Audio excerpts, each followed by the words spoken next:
One Man's Poison next Monday at 9 is Dennis Weaver's elixir to low self-esteem, but his growing dependence on cocaine soon sets him on the horrific downward spiral of addiction. The Late Show in 45 Minutes investigates the decline in the fortunes of CBS, once the top American TV network, and meets a group of radical artists called Art and Language. Now on BBC2, Jeremy Paxman puts the day's events in perspective with Newsnight.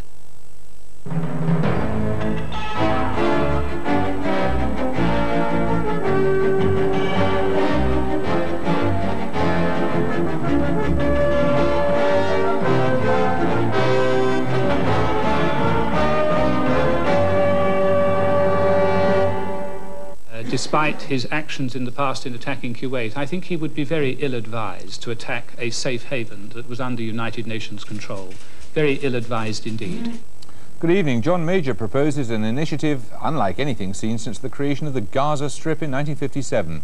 Will his idea for a United Nations enclave inside Iraq be any happier? And could its creation be the first step into a quagmire? The Europeans found it an attractive solution to an apparently intractable problem. But what happens if Saddam Hussein rejects it? The Turkish minister in charge of the Anatolian refugee camp says the rest of the world should make him accept the idea. If that means another invasion, so be it. The Kurds themselves continue to try to push across the borders into Iran and Turkey. Did the West betray them? Paddy Ashdown and George Robertson will give us the opposition's ideas on how far the West should go in imposing its will. Congressman Henry Hyde says under no circumstances can the lives of American troops be put at risk. And they're fighting it out for the General Secretaryship of Britain's biggest union. Passions are running high with allegations that this is the dirtiest campaign for years. Just before they sat down to lobster, fillet of lamb, cheese and Calvados mousse, the leaders of the European community came up with the most dramatic foreign policy idea of the community's recent history. Stung by accusations that having played a leading role in the coalition, they were now letting the Kurds die, the British delegation proposed the creation of a United Nations enclave inside Iraq where the Kurds would be safe. Kurdish refugees talked today of being machine gunned from Iraqi helicopters while American aircraft overhead watched and did nothing. What the Americans will make of the European idea, we don't yet know. But in the meantime, David Levy is in Luxembourg. Leaders came pledged to ensure that in the next crisis they'd be more united than they had been over the Gulf. But that test has arrived now. The humanitarian disaster of the Kurdish refugees demands immediate action. Europe has to prove that she has a conscience. Today's meeting is a proving ground for whether the community can act decisively in the midst of an international crisis.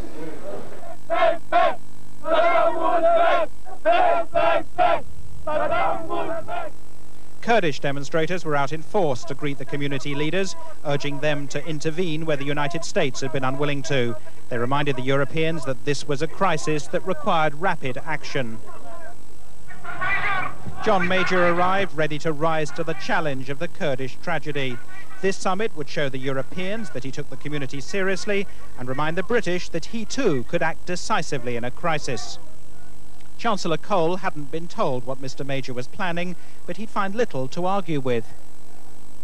But the Danish delegation were to propose even more drastic action than that put forward by Mr. Major. We believe that the EC should ask for a stronger resolution from the UN, a resolution making it possible either to use sanction or even military force in order to stop what's going on now. When the heads of government sat down, it became clear that the formal part of the meeting would be dominated by the Kurdish issue. That was what John Major had requested. The French had been lobbying for drastic action over the Kurds for the past week, and they fell in with the revised agenda. The Franco-German plan for a discussion on a European defence policy was put aside for the moment. In the summit meeting, the community leaders were being told of the British Prime Minister's ambitious set of proposals. While many of the elements had first been proposed by the French and the Germans, John Major had succeeded in bringing them together. Excitement grew in the summit corridors as news of the Major initiative leaked out. The plan which Mr. Major put to the summit contained 4 key proposals. First, that the 12 community countries should between them give 150 million AQs, or more than £100 million in humanitarian aid. Second, that there should be a United Nations-run Kurdish enclave in northern Iraq. Third, that United Nations sanctions against Iraq should remain in place. And fourth, that there should be a UN register of arms sales. Tonight, few are doubting the significance of Mr. Major's proposals.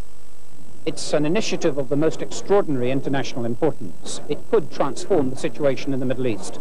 It could lead to the de facto partitioning of Iraq, although that's not the British government or the European community's intention. The British government is ready to see an enclave in northern Iraq, if necessary imposed and defended by force, which suggests the possibility of a further war in Iraq. And finally, it's bound to raise the question that if it's good enough to create an enclave, if you like, a homeland for the Kurds, why not for the Palestinians, who are bound to see this also as a major development on their front?